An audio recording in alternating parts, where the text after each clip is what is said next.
So why is it that although postdocs are told that they are the future of research, most of them, they seem more like ghosts than people?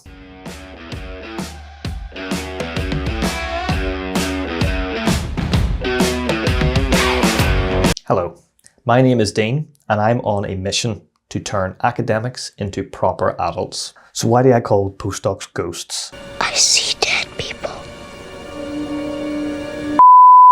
Well, the reason behind that, and most of them probably relate to this feeling, they exist in sort of a liminal space between spaces. You know, a postdoc is a transformational experience. You're no longer a PhD student, but you're not a PI yet. Now, obviously, very few undergraduate students become PhD students. Very few PhD students become postdocs, and even fewer postdocs become PIs and run their own research teams.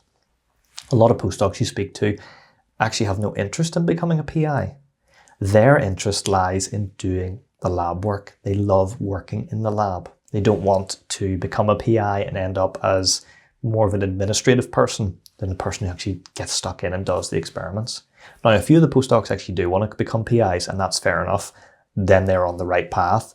But in my opinion, most postdocs are either becoming PIs or they're leaving. I'm not leaving! And the problem is a lot of them don't realize they're leaving until it's too late. Postdocs will either leave on their own or they will be forced out. This usually comes at the end of a contract where the PI tells the postdoc, very sadly, I wasn't able to secure funding for you to continue, so you'll have to go elsewhere. And trust me, that's much more painful than choosing to leave on your own. Where are you? I'm in a glass case of emotion!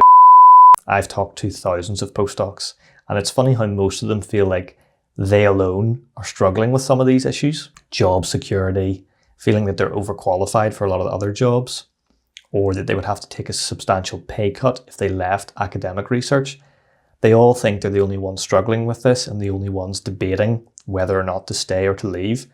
And yet you can walk into 10 different offices in academic research labs, talk to 10 different postdocs, and almost have the exact same conversation. They're all going through this. You might be surprised to know that the problems facing postdocs were actually predicted over 60 years ago by a man called Derek de Solla Price. This book, Little Science, Big Science, absolute must read for anyone in academia, and you could probably read it in an afternoon. It's absolutely tiny, but it packs a big punch. You see, what this book is it is a historical study of science as a field, not a particular scientific topic, but it actually treats science like this single functional unit, like this single substance.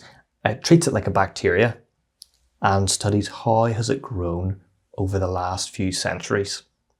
What is happening now? And is it different from what's happening 100 years ago? Now, bear in mind, this was written in 1963. One of the first huge punches that Derek de Solla Price hits you with in this book is that in 1963, the population of the world was doubling approximately every 40 to 50 years. And yet the size of science as a field was growing every 15 to 20 years.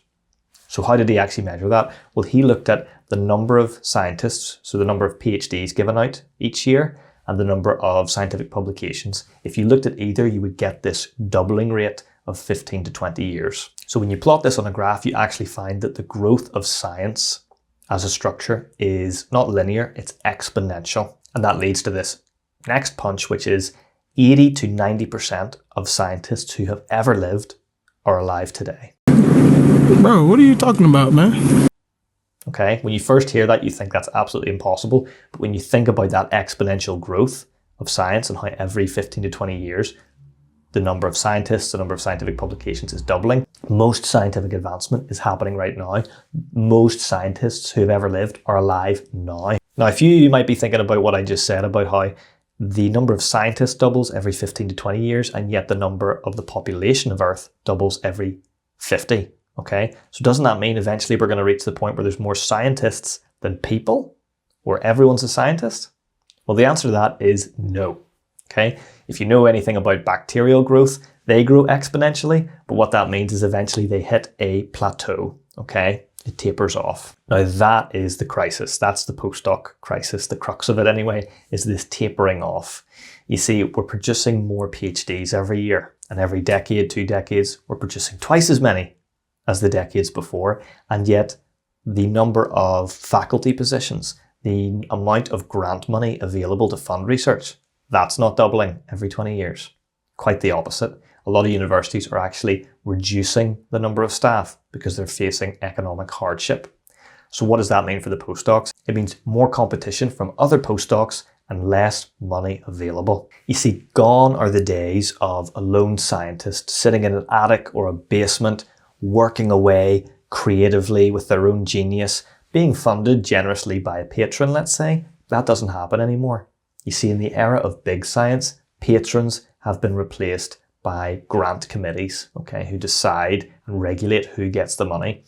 Lone scientists, they don't exist anymore. There are PIs who get the credit for a lot of research done in their lab, but the ones doing the work, they'll be featured on the author list, yeah, sure, but they are building up the portfolio of someone else. So this eventually gets to a lot of postdocs where they realize that to be ultra competitive in this field usually goes hand in hand with the fact that they want to be a PI. So if you don't want to be a PI, you're never going to strive to be as competitive as these other postdocs. They're going to beat you, okay?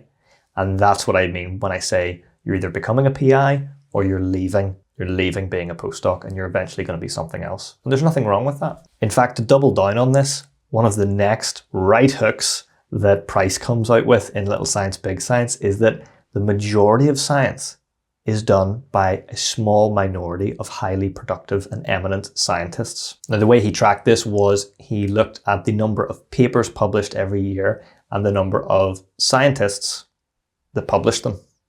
And what he found was a small minority of scientists published 10 papers or more, whereas the vast majority of scientists published 1 or 2 papers and then never published again. Now, I know what you're saying. It's not the number of papers that counts, it's the impact factor as well. Well, you can do the same study with that and you will find the same thing. A small minority of scientists publish in the top journals like Nature and Cell, whereas the majority of scientists publish in lower impact journals, okay? This is what makes it so difficult. You see, most postdocs are so absorbed in their field of study that most of them probably have a fairly optimistic view of how important their research is, how important they are as a researcher.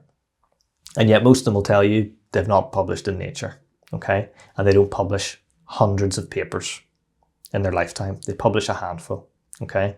And these are the scientists that eventually leave postdocing and get a role elsewhere. And in fact, this is what happened to me. So I did several postdocs over several years and I really enjoyed them. I must say it was some of the most enjoyable work I've ever done.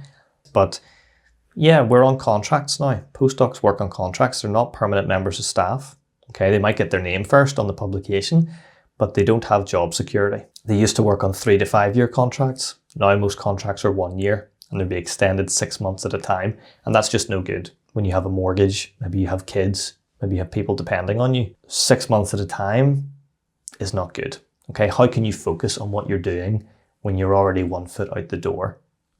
I've talked to thousands of postdocs at this point and I've known the struggles. I've lived them myself. I eventually decided to leave and get something permanent because I wanted that job security for me and my family. And I've never looked back. Never looked back. I never wanted to be a PI. I liked doing the research and I liked communicating science to other people. So it just wasn't in the cards for me. If you're one of those postdocs who you don't want to be a PI, then the best advice I can give you is get out while the getting's good. Get out. Sorry, man. Okay. Get out! You see, you can leave on your own choice, by your own volition, or you can have that choice made for you. And like I said earlier, I have known postdocs that this has happened to, and all of them say the same thing. I wish I'd left on my own terms when I had my own plan in place of where to go next. There's nothing worse than feeling that you're overqualified for a lot of other scientific jobs and suddenly being dropped into that situation where, yeah, you got to start putting out CVs and hope you get something quick. Nobody wants to live with their job security in the hands of someone else. And it's not even entirely in the hands of your PI. Yes, they're applying for the grant money, but really it's the grant committee that are either going to fund your project or they're not. So these people that you've never met, that you will never meet, they hold the cards to your future. And is that a way you want to live? For me, it wasn't. But escaping the postdoc trap doesn't mean leaving science for good. Many postdocs who leave become science in private industry, or they become educators, lecturers, or they become entrepreneurs a lot of the time. You see, the way we picture scientists 100 years ago, working away, creating something, being creative, embracing their genius, coming up with these weird ideas, that's more what an entrepreneur looks like today. Whereas a scientist today looks more like an office worker. They come in, they get told what research to do, they do it. There's very little room for creativity anymore. Now, that's not the fault of the scientists, that's more the fault of grant committees. They're pouring huge amounts of money into research, so they have a say over what you research and what you don't. Okay, if you find something interesting that's a tangent, yes, you can do it on your own time, but you're not getting paid for it. So this is part of the reason why I started my business in academic coaching, is I was encountering a lot of postdocs who sometimes they're pushed out of their jobs, sometimes they decide to leave themselves, but they've been in that postdoc game so long in academic research that they really don't have a good grasp on how to market themselves in a different way for a different kind of job. So if that's you, if you're someone who maybe you're a postdoc, you're looking for a different kind of position, you've got some interviews lined up, but you're not sure how to do a proper normal interview compared to a research interview where you would talk about your research, your publications, the types of techniques you know, that's no longer really relevant to the job you're going for. So how do you talk about yourself? What do you say? If that's you, check the link in the description of today's video. Be more than happy to meet up for a 20-minute chat and see where you're at, where you want to be, and how we can get you there. And if you like this video, make sure to like and subscribe. That lets me know that people are watching, people are getting some sort of value from these videos, and I'll keep making them. Okay? Thank you very much.